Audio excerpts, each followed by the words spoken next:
Hi there.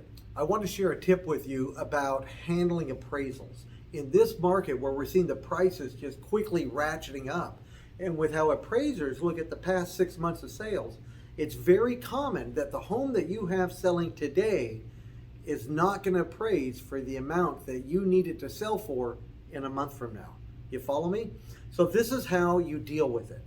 First off, you got to be an agent who understands how to do a comparative market analysis. That's where you go through and you look at the comps in the last 6 months and you make sure that you've got your best 3, 5, 6, whatever comps you can do on your property. Try to make it match as closely as possible to what you're selling. If it's got a pool, make sure what you have is a pool. If it's got a jacuzzi, make sure what you're comparing against has a jacuzzi. Do those comps, because not every appraiser, especially if they're an out-of-area appraiser, has that level of information. You should know the areas and the neighborhoods of your sale better than the appraisers. And most of the time, that's going to be the case. So you've got to be prepared to show the data to the appraiser. Now, not every appraiser is going to want to see it. A lot of times he or she purposefully does not want to talk to you because they don't want to be influenced on it.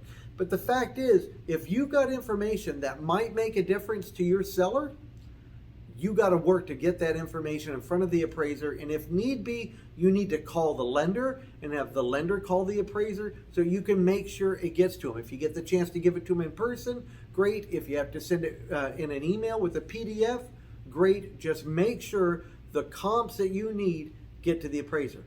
That's step one.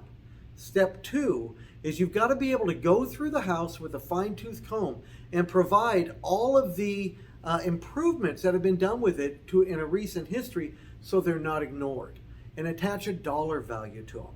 Because when appraisers look at houses, they're looking at what's the condition versus the ones they're appraising against. They're making adjustments based on the newness of the kitchen, the newness of the bathrooms, whether or not it's got a pool, the size of the lot. Many factors go in, and you've got to stack the deck in the favor of your seller when you're doing this. Those who don't do this are going to find themselves more often than not trying to explain to their seller why they have to justify a price reduction for this buyer when their house didn't appraise for the way the market is going. Their neighbor's house sold for what they wanted it to do, so why is it mine? And you don't want to be in that situation. So make sure, in A, you've got bulletproof comps, you've got them digitized, you've got pictures, you've got all the data that supports it, and you're ready to give that to the appraiser. Number two, you want to make sure that you've got the improvements to the house in line, itemized, dollarized. They got to be able to see the money.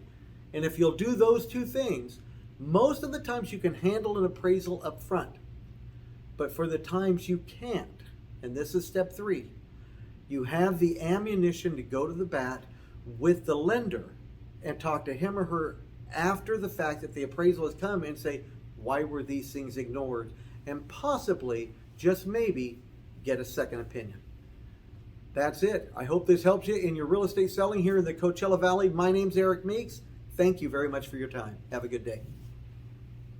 Thank you for watching the Desert Real Estate Channel. I hope you found these tips interesting and enjoyable. Hope they help make you a better realtor and a better real estate buyer or seller. Please like or subscribe to these videos somewhere in the boxes below. And I'm Eric Meeks. If I can ever do anything for you personally, please don't hesitate to call. Thank you. Have a good day.